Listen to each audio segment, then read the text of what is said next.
más internacional. Tenemos una noticia que podríamos definir como aterradora. Se hizo justicia, sí, pero mucho tiempo después. Un tribunal regional del norte de Alemania declaró culpable al llamado enfermero de la muerte.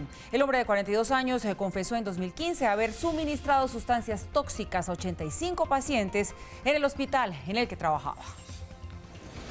Su nombre es Nils Hogel y por años fue el terror del hospital Oldenburg al norte de Alemania. La justicia germana lo sentenció en 2008 a cadena perpetua por el asesinato de más de 100 pacientes a quienes le suministró sustancias tóxicas mientras permanecían hospitalizados en el centro médico.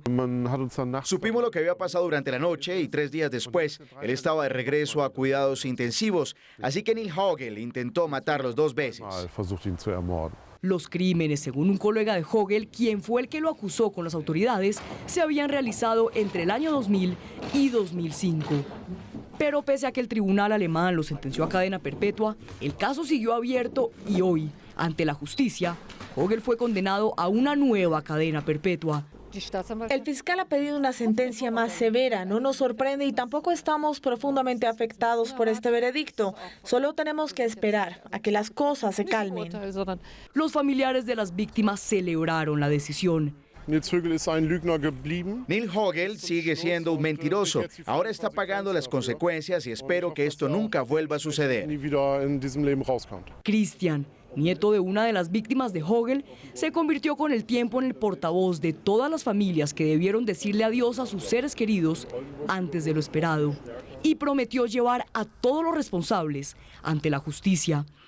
En ese momento le prometí a mi familia que no solo iba a asegurarme de que el asesino estuviera preso, sino todos los responsables. Creo que es muy importante para todos nosotros llevar a los responsables ante la justicia que hicieron posible que estos asesinatos se dieran. La justicia alemana considera, después de 15 años de prisión, la posibilidad de liberar al preso que haya sido condenado a cadena perpetua. Pero este no será el caso de Nils Hogel, quien pasará el resto de su vida tras las rejas. El enfermero de la muerte se convirtió así en el peor asesino en serie de Alemania desde la Segunda Guerra Mundial. Donald Trump lanzó una nueva amenaza a China en plena guerra comercial. Ahora anuncia aranceles adicionales por $300.000 millones. Desde el inicio de la guerra comercial y tecnológica con Pekín en marzo del año pasado, Trump introdujo aranceles adicionales sobre el acero y aluminio de China. Ahora lanzó una nueva advertencia de imponer más aranceles sin especificar qué bienes se verían afectados. En muchas conversaciones con China están sucediendo muchas cosas interesantes. Veremos qué pasa. Mientras tanto, obtenemos un 25% de $250 millones y yo podría subir más, al menos $300.000 millones, y lo haré en el momento adecuado. Pero creo que China quiere hacer un maltrato. Creo que México quiere hacer un maltrato y me voy a Normandía. Trump aseguró que tomará la decisión sobre los aranceles estadounidenses a los productos chinos después de la reunión prevista para finales de junio en Japón, el G20. China acusa a Estados Unidos de minar el comercio internacional y mientras avanza la guerra comercial con Washington, el presidente chino Xi Jinping sigue firmando acuerdos comerciales con su homólogo ruso durante su visita de Estado. Y mientras tanto, el presidente de México, Andrés Manuel López Obrador, convocó para este sábado a un acto por la dignidad de su país, mientras avanza la negociación con Estados Unidos para evitar imposición de aranceles. En su habitual conferencia matutina, López Obrador parecía endurecer su postura con los vecinos del norte. Deseamos tener una buena vecindad con Estados Unidos, pero al mismo tiempo defendiendo la dignidad de México. En ese sentido, lanzó una convocatoria para el sábado 8 de junio en horas de la tarde, que tendrá lugar en la ciudad de Tijuana, fronteriza con Estados Unidos. Vamos a llevar a cabo, y estoy convocando al pueblo de México, a todos los sectores, de todas las clases sociales, de todas las culturas, para un acto de unidad en defensa de la dignidad de México y en favor de la amistad con el pueblo de Estados Unidos. Entre tanto, la delegación mexicana en Washington seguía haciendo esfuerzos para alcanzar un acuerdo con Estados Unidos para evitar que Donald Trump comience a imponer aranceles a los productos mexicanos a partir del 10 de junio. Las conversaciones continuaron en el transcurso del día. Vamos a continuar las pláticas esta tarde, todavía no hemos concluido. Pienso que estamos avanzando. Pero el vicepresidente Mike Pence reiteró que México no hace lo suficiente para frenar la migración, lo que hace más probable la imposición de aranceles estadounidenses.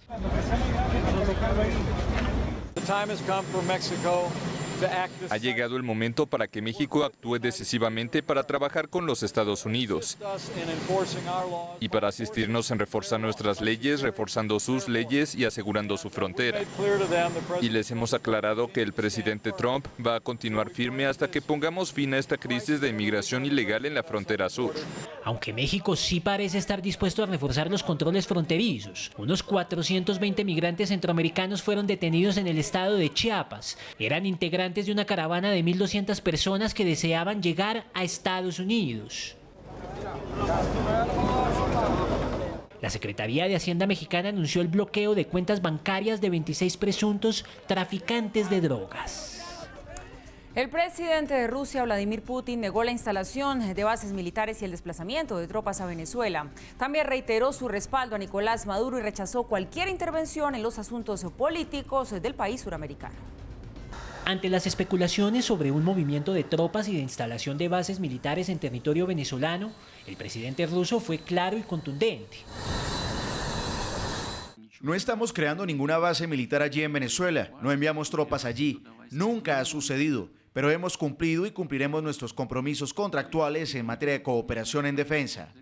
Explicó que su país ha vendido armas a Venezuela, pero dejó claro que recientemente no ha existido ningún tipo de compra por parte del país suramericano. También condenó la presión de Estados Unidos y algunos de sus aliados al régimen de Nicolás Maduro. Asamblea Nacional podrida que está ahí.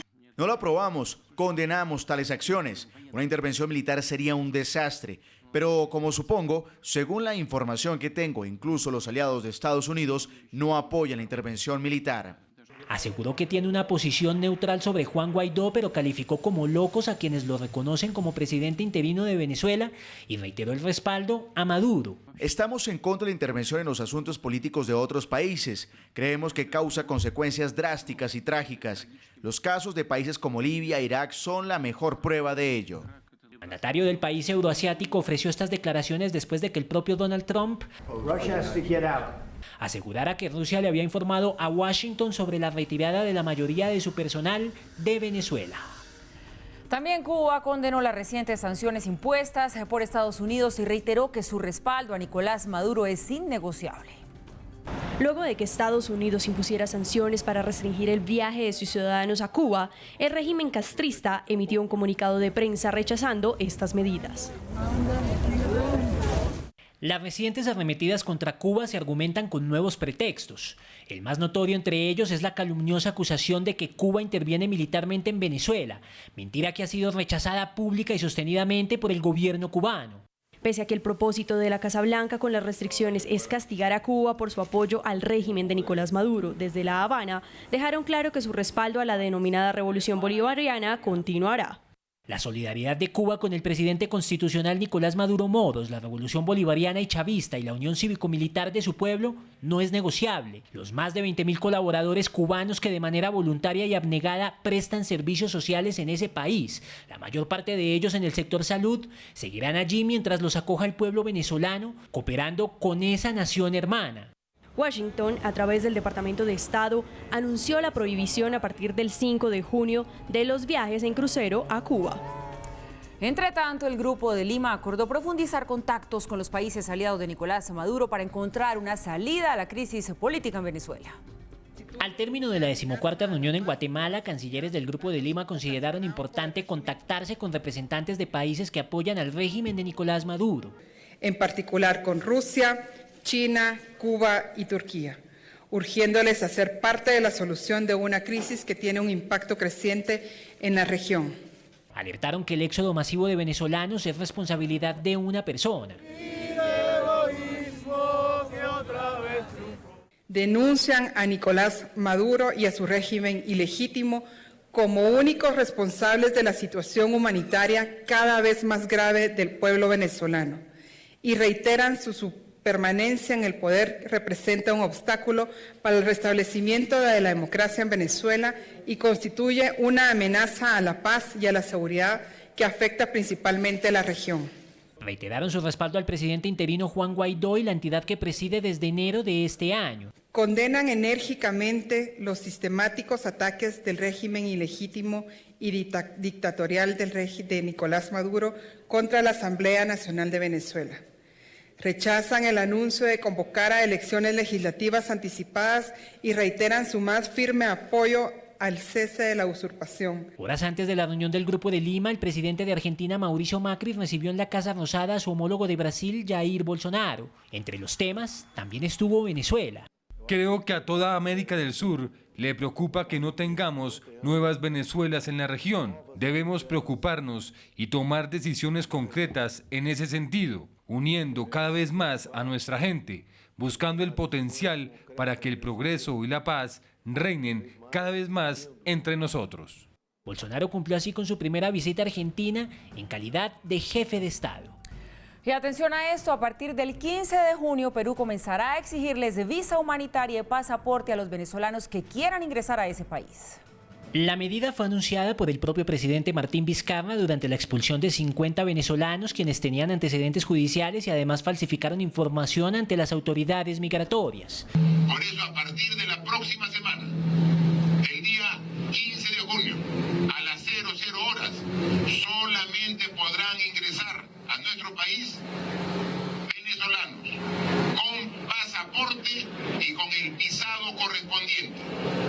Ahora, a partir de 8 días, será un requisito para el ingreso contar con la visa humanitaria correspondiente. Según la policía peruana, de 2016 al 25 de mayo de 2019 fueron recibidas 5.767 denuncias contra venezolanos, una cifra que representa el 55% de querellas contra extranjeros en ese país. La mayoría son por violencia familiar, delitos contra el patrimonio y por lesiones y homicidios.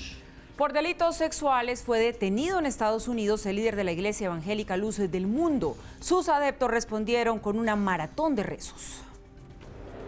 El líder de la iglesia cristiana La Luz del Mundo fue detenido en California acusado de violación de menores y pornografía infantil, entre otros delitos.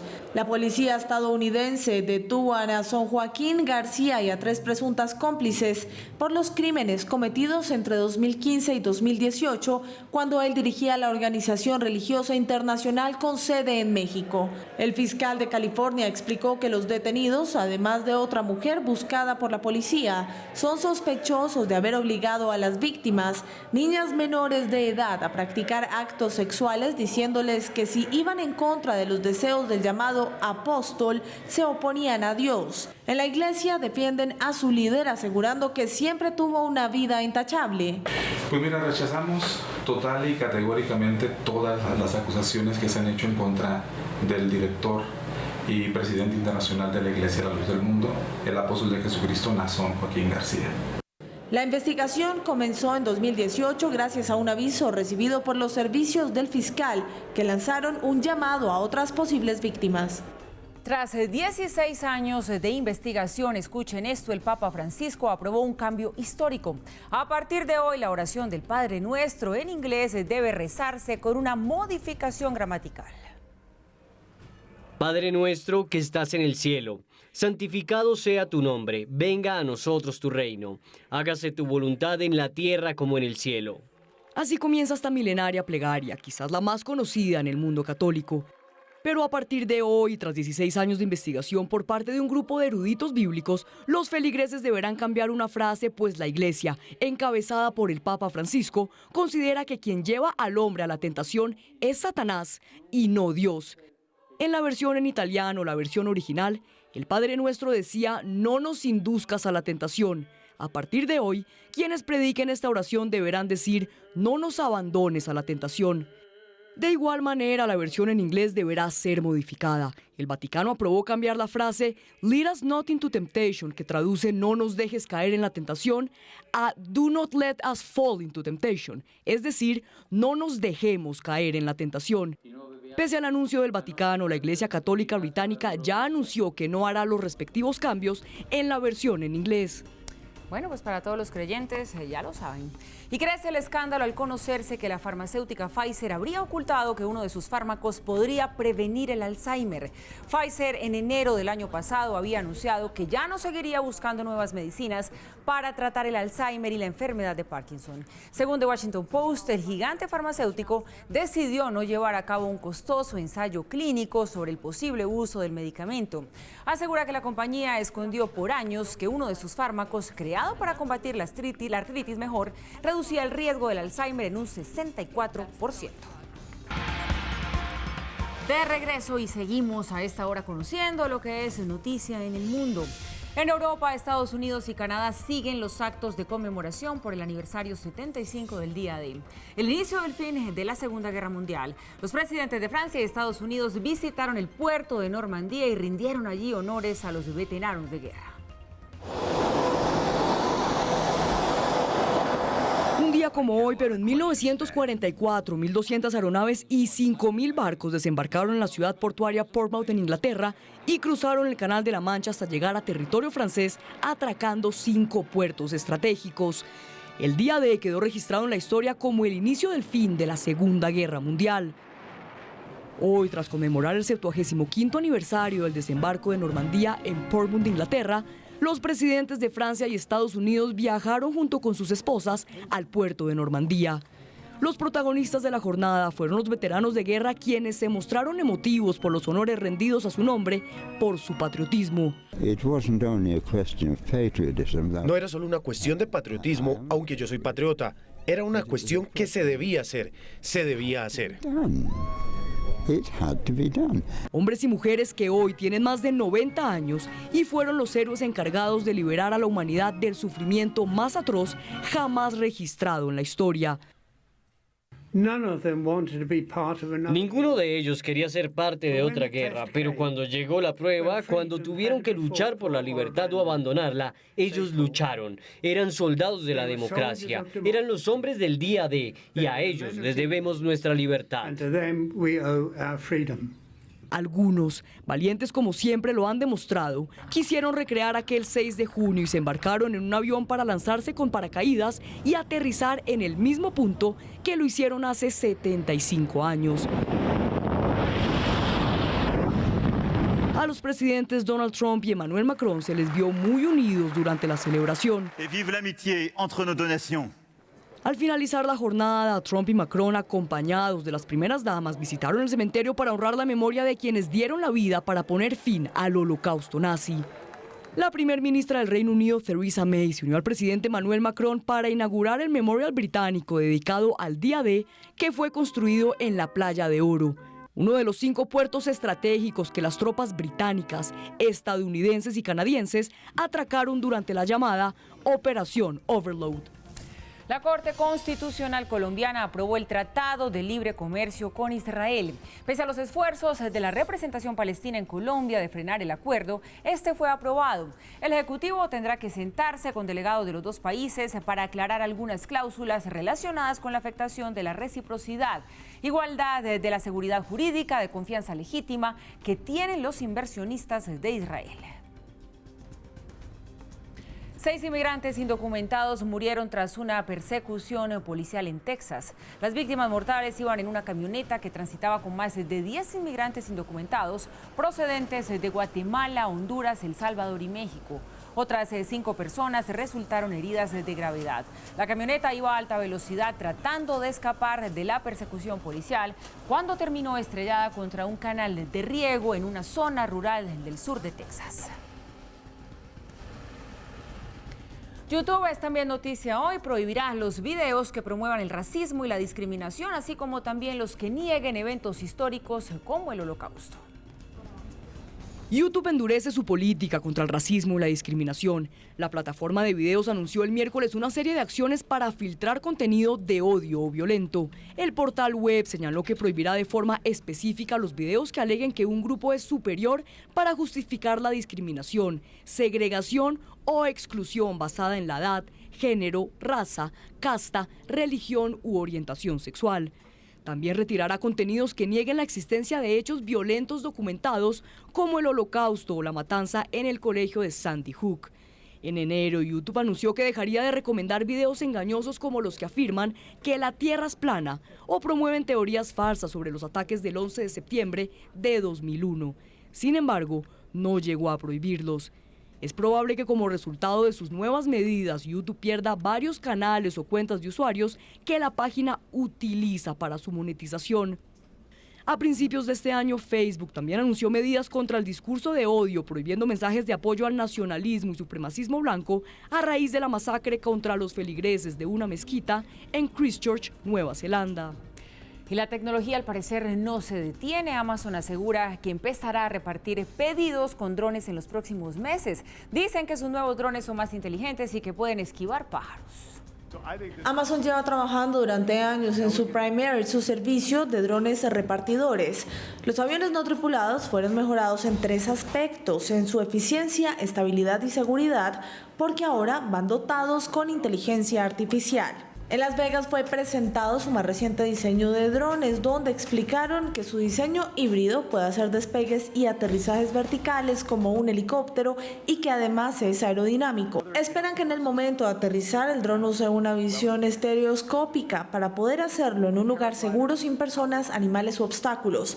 Amazon espera que en un par de meses su proyecto ya sea toda una realidad. Bueno, ahora los pedidos llegarán del cielo. Nos vamos a una pausa, ya regresamos, se preparan los deportes. Sigan con nosotros. Leonardo DiCaprio regresa a la pantalla chica, pero esta vez no como actor, sino como productor y director del documental Eyes on Fire. Prevenir el cambio climático, una posibilidad o utopía. Leonardo DiCaprio ha sido reconocido no solo por sus papeles en películas como El Aviador, Titanic o El Lobo de Wall Street, también por su interés por cuidar y preservar el medio ambiente. La creación de la fundación ambientalista que lleva su nombre y las campañas de la ONU en pro de la protección de múltiples lugares silvestres del mundo y animales son algunos de los proyectos que convierten a DiCaprio en fiel defensor de la naturaleza. En esta ocasión, a cargo de la producción y la dirección del documental Eyes on Fire, pretende compartir con el mundo una visión optimista con el planeta y crear conciencia sobre el calentamiento global. El documental habla de un grupo de científicos y visionarios que trabajan para disminuir las consecuencias del cambio climático, a pesar de la rapidez con la que actúa el calentamiento global. Esta pieza audiovisual es un viaje al Ártico, a Alaska, Noruega, Costa Rica, Islandia y al norte de California para conocer el impacto devastador que ha generado el deshielo. El documental se estrenará el próximo miércoles 12 de junio. Y llegamos así al final de esta emisión de Red Más Internacional. Gracias como siempre por su compañía. Sigan con nosotros que ya viene el punto con Juan Lozano. Buenas noches.